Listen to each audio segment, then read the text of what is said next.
निरंजन पोद्दार जी हमारे साथ है, राजनीतिक विश्लेषक। निरंजन जी, आपका स्वागत है। दूसरा ये है कि ये जो कुणाल कामरा साहब है, करना क्या चाहते हैं? कई बार ये पॉलिटिकल एक्टिविस्ट दिखते हैं। अर्नब गोस्वामी रिपब्लिक चैनल के मालिक हैं, उनके साथ वो फ्लाइट में यात्रा कर रहे होते हैं, उनके ऊपर तल्ख टिप्पणियाँ करते हैं, उनसे बदसलूकी करते हैं, जिसके कारण से उनके ऊपर तमाम एयरलाइंसों ने प्रतिबंध लगा दिया। दूसरा किस्सा होता है कि वह राहुल गांधी की भारत जोड़ो यात्रा में साथ चलते हैं, राजनीति का हिस्सा बनते हैं।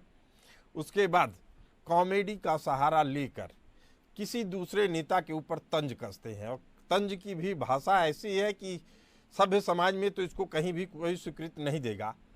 आप एक्चुअल में पॉलिटिकल एक्टिविस्ट बनना चाहते हैं, सोशल एक्टिविस्ट बनना चाहते हैं, या कॉमेडियन बनना चाहते हैं? इनको ये परिभाषित करना पड़ेगा। निरंजन पोद्दार जी, क्या इस बात से आप सहमत हैं? देखिए प्रसून जी, आज की तारीख में अगर हम बात करें हमारे समाज के अंदर कॉमेडी की, मजाक की, या यूं समझ लीजिए हंसी खुशी की, तो ये हमारे परंपराओं में पहले से चली आती है। लेकिन जो आज की तारीख में एक स्टैंड अप कॉमेडियन के नाम पे जो एक अश्लीलता समाज के सामने आ गई, आपने देखा होगा, अभी वो इलाहाबादिया का मैटर भी आपने देखा होगा।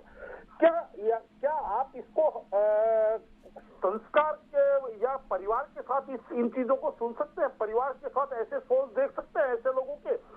बात हम कुणाल कामरा की करें तो आपका देखिए, मेरा क्या मानना है कि मजाक वो होता है कि जहां मजाक करने वाला और जिसके साथ मजाक किया जाता है, यानी कि मजाक का जो दूसरा पात्र होता है, दोनों उसके अंदर आनंद उठाए, तब वो मजाक है।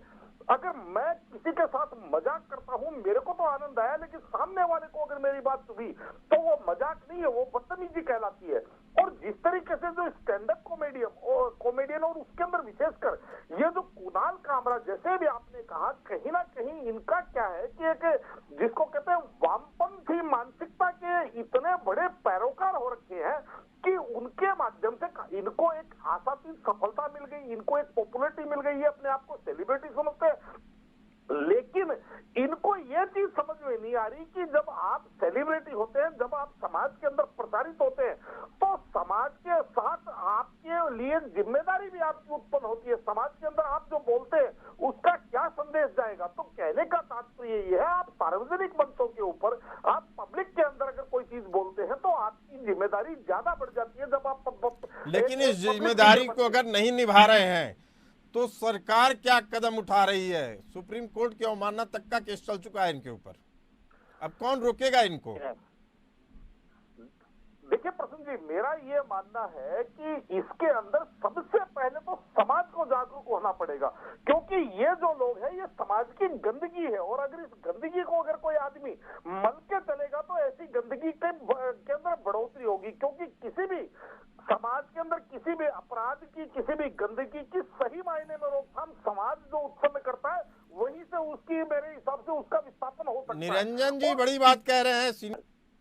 राजनीतिक विश्लेषक निरंजन पोद्दार जी मौजूद हैं। निरंजन पोद्दार जी, यूट्यूब में ऐसे कॉमेडियन जो गाली गलौज खुलेआम करते हैं, वो एक्चुअली में इंटरटेन नहीं कर रहे होते हैं, अपनी कुंठा जाहिर कर रहे होते हैं। ऐसे ही कुंठित लोगों की एक भीड़ दिखती है, और ऐसे ही कुंठित लोग जब संविधान की बात करते हैं तो संविधान अपने आप में मखौल बन जाता है। ऐसे लोगों पे क्या केंद्र सरकार को कार्रवाई करनी चाहिए, या कानून खड़े करने चाहिए, या यूट्यूब पे कार्रवाई करनी चाहिए ऐसे कंटेंट को हटाने के लिए? निरंजन जी, निश्चित रूप से देखिए प्रसून जी, इसके अंदर मेरे हिसाब से केवल कानूनी तरीका ही इसके अंदर पर्याप्त नहीं होगा। कानूनी तरीका तो अपनाना ही चाहिए सरकार को, क्योंकि जिस तरीके से अब सोशल मीडिया के अंदर किसी राष्ट्र की या किसी राज्य की कोई सीमाओं की बाध्यता नहीं है। सोशल मीडिया एक कंपनी है जो समझ लीजिए अमेरिका से संचालित होती है, उसका पूरा विश्वव्यापी उसका प्रसारण होता है।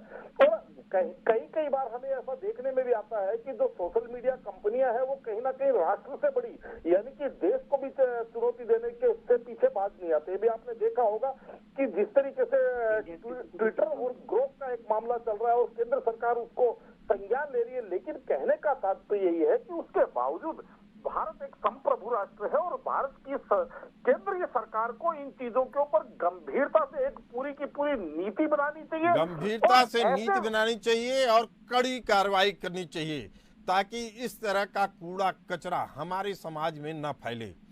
आप सभी मेहमान इस चर्चा में जुड़े रहे, आप सभी का बहुत बहुत धन्यवाद।